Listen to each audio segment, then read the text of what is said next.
كنتحداك تغبر على الأنظار لمدة عام واحد، لا نشر على مواقع التواصل الاجتماعي، لا تباهي، فقط تركز على راسك، تخدم على راسك، طور من راسك، تصنع أفضل نسخة من راسك.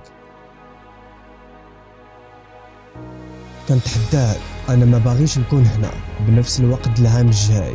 هادشي علاش غادي نغبر، نركز على راسي، نخدم على راسي، نطور من راسي، نصنع أفضل نسخة من راسي.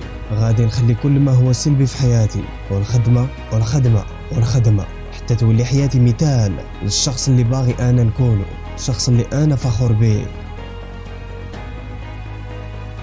ضحي مورا البيبان المغلقة باش يتفتحوا لك بزاف د البيبان بالمستقبل. خدم بجنون وفي السكات وخلي النجاح يكون الصداع ديالك. غادي نولي هادئ وغادي نحني راسي وانا مركز على الخدمة باش يوليو النتائج يدوي في بلاصتي في اي مجال من مجالات الحياة ديالي. الا ما كنتيش في البلاصة اللي باغي تكون بها بهاد الحياة، ربما هذا هو الوقت باش تهضر شوية وتخدم بزاف.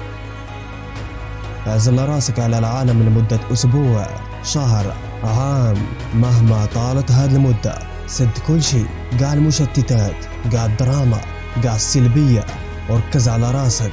دير الخدمة اللي خاصك تديرها باش تطور من راسك، باش في المستقبل تكون في البلاصة اللي باغي تكون بها.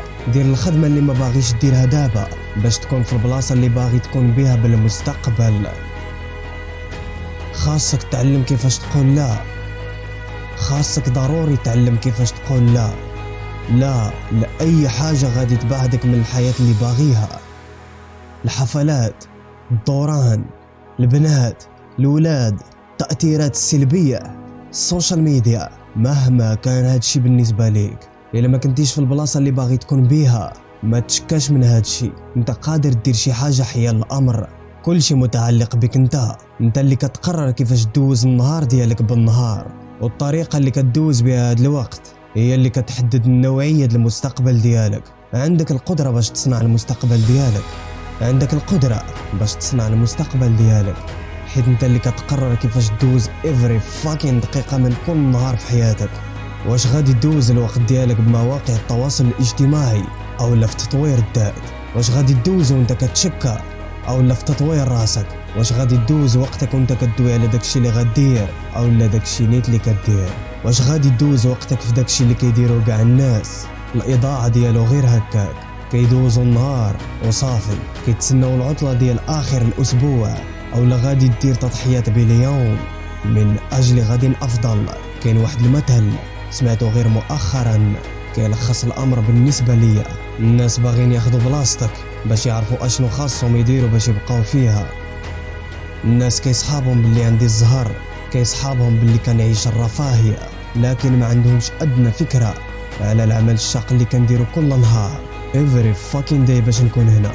دمرت راسي بالخدمه باش نكون هنا، كل نهار خدمت وكافحت باش نكون هنا، حطيت كل ما عندي من قوه باش نكون فين كاين انا دابا وباش نوصل فين باغي انا نمشي. والحقيقه هي كاع الناس ما مستعدينش باش يبذلوا كاع هاد الجهد. كنتحداك تغبر على الانظار لمده عام واحد، لا نشر على مواقع التواصل الاجتماعي، لا تباهي، فقط تركز على راسك، تخدم على راسك، تطور من راسك، تصنع افضل نسخة من راسك. انا ما محتاجش الاهتمام، انا بحاجة لتطوير راسي، وهذا الشيء اللي غادي ندير. الا ما بنتش ليك الفترة فاعرف باللي انا في حالة جيدة، انا اكثر من مت مزيان، انا خدام، انا كنتطور، انا في طريقي باش نولي شخص كنفتخر به. النجاح ما كيتعطاش، النجاح كيتكتسب، ما كيجيش بثمن رخيص. خاصك تخلص الا بغيتي تعيش حياة عظيمة. تضحية، العمل الشاق، التفاني، الانضباط، غادي تحتم عليك تفوت بزاف ديال الحوايج، لكن بسبب هاد الشيء غادي تربح بزاف ديال الحوايج. كل ما في الامر هو معظم الناس ماشي على استعداد باش يضحيوا براحتهم دابا من اجل الفرح والفخر من بعد. معظم الناس كيختاروا الطريق الساهل ومن بعد كيندموا، حيت هاد الطريق داهم الحياة أصعب من بعد. خاصك تمشي في الطريق الصعيب دابا إلا كنتي باغي حياة سهلة من بعد. إلا كنتي باغي تجذب الانتباه، انت ما كتعطيش الاهتمام للأشياء الصحيحة. كون كالشبح، ما تدويش على داكشي اللي باغي ديرو. صدم العالم بالنتائج ديالك من بعد. حافظ على التواضع ديالك وبقى مركز على الرؤية ديالك النهائية. ضحي مورا البيبان المغلقة دابا باش تحلك بزاف د البيبان بالمستقبل ديالك. حياتك في 10 سنين، التطورات ديالك في عام واحد، هي النتيجة ديال التضحيات اللي كتقدمها الآن. الخدمة اللي كدير اليوم حط جهدك كامل فيها. المكافأة اللي غادي تاخدها بحياتك كتجي من الخدمة اللي كدير مورا الأبواب المغلقة. حط جهدك كامل في هاد الخدمة. بدل حياتك، غير حياتك، طور من حياتك. واش عجبك الفيديو؟